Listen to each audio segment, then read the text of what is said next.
What's going on, everyone? It's me, Bradley, back with another video. This time it's more of a tutorial kind of video, and this one is actually pretty exciting, well, for me anyway. And this one is going to be about dodge and burning. So some of you may have heard of dodge and burning, some of you may not have.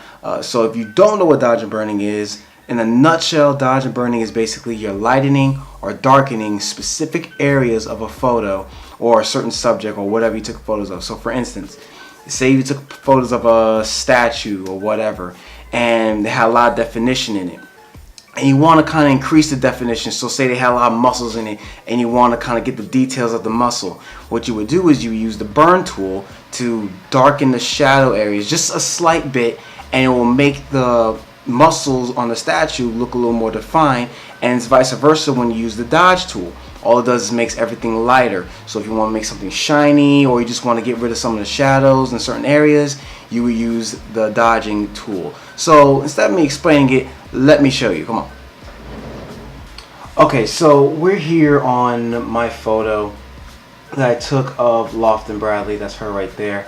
And so what I'm going to do is I'm going to do some dodge and burning tools. So the original dodge and burning tools you'll see is right here. So here's right here, this is your dodge tool that you would use, and if I use it, you see how it's turning that white. That's basically it. Oh, and before I really get started, you're gonna want a graphics tablet, because the reason why I'm saying that, because it deals with a lot of pressure, and you don't want to overuse dodge and burning because it will make the image look a little weird. So if you can, go ahead and get yourself a graphics tablet. They're not that expensive on Amazon. I use a Yugi or Oogie or whatever it's called. I really don't know what it's called. I think it's called a Yugi. But it's a graphics tablet. You can get it on Amazon for like $55. I'll put the link in the description so you guys can just go right there and see it. This is the same one I use. It's very efficient. It works well. I use it all the time. I've had it for 4 years now and it's never had a problem. So it's a really cool tablet. So let's get back to editing.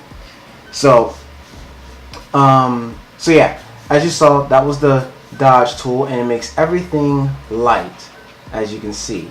So I'll get rid of that. And then the burn tool, which is like a hand looking like it's, I don't know what it's doing, but that makes the shadow, just like that. Now I use a different technique for dodge and burning. I don't always do it that way. I don't use those tools, but this is the way I normally do it. So what I would do is I would go down here and create a new layer, and I would switch these colors here, right down here.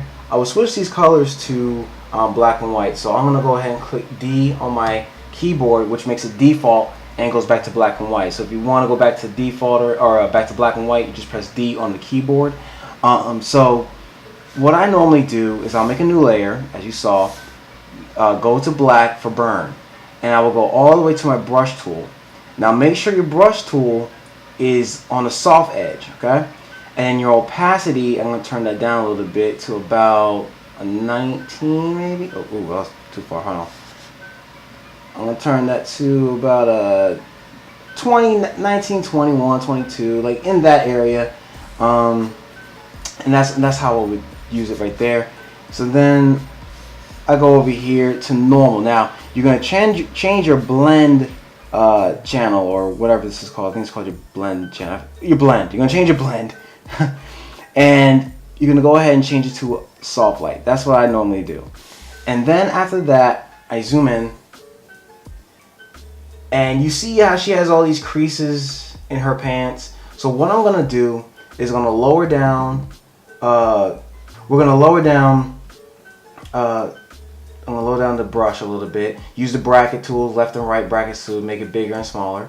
And what I'm going to do is just, now you see how it's right there. You can see the little slight shadow. Now I'm barely touching it. Now if I were to do it hard painting, actually it's you can see it. But yeah, so we're going to get rid of all that. I'm going to do this a little bit better.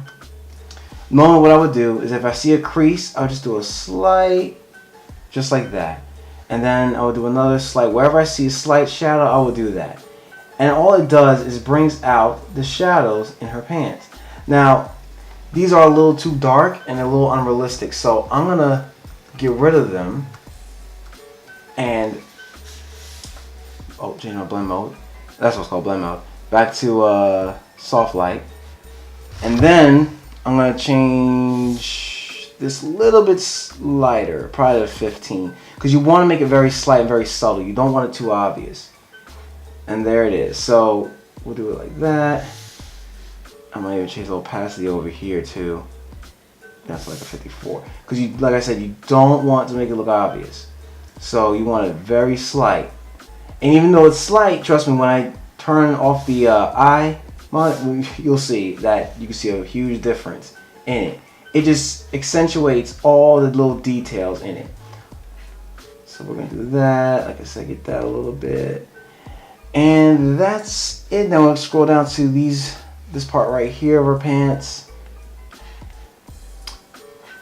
And just make it a little more detailed. As you can see, it's a slight shadow, and you can see how it brings out the details a little bit more, just a slight bit. So the same thing. So now I'm gonna go to the white, hit X on your keyboard to switch it to a different color or switch it back to white. And then what I want to do is get the outer edges where the highlights are. And I'm just gonna barely go over them. Barely go over that one. Barely go over that one. And barely go over that. Get rid of that and go over that. And we're gonna do the same thing down here, and the same thing with the rest of these. We're just gonna go over them a slight bit. You don't want to do much. Now you can see it. Now you may say, "Oh, I really can't see it much." Now when I take off the eye, watch. You see it now. It just gives that much detail. So I'm gonna zoom out, and you'll see what I'm talking about.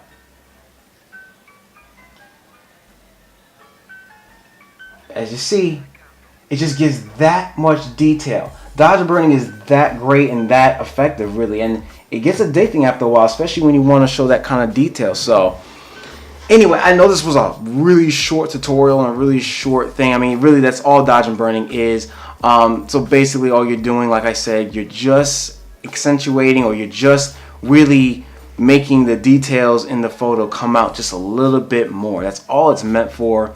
And that's pretty much it with dodge and burning. So I made it straight to the point. I know it's short, but that's basically all that is, guys. It's nothing else to it. That's the way you can do it. That's the way I do it. To me, it's a little more efficient than doing it as you see on the side panel. Now, if you want to use that, you definitely can. All you have to do is just go to the tool and switch it and hold it down. And then go to dodge, or hold it down and just press and go to tool. That's all you have to do. So yeah, that's basically it, guys. That's the end of this tutorial. I hope this helps you, and I'm gonna put another actual tutorial out on other things too, because you know, I'm trying to help you guys out there, and also I'm still learning too. So a lot of things I learn, I'm definitely gonna share it and put it out there. And yeah, so if you guys like this video, go ahead and like it. If you want to subscribe, go ahead and subscribe. My name is Bradley. This is 8th Note Photography, and I'll catch you guys later.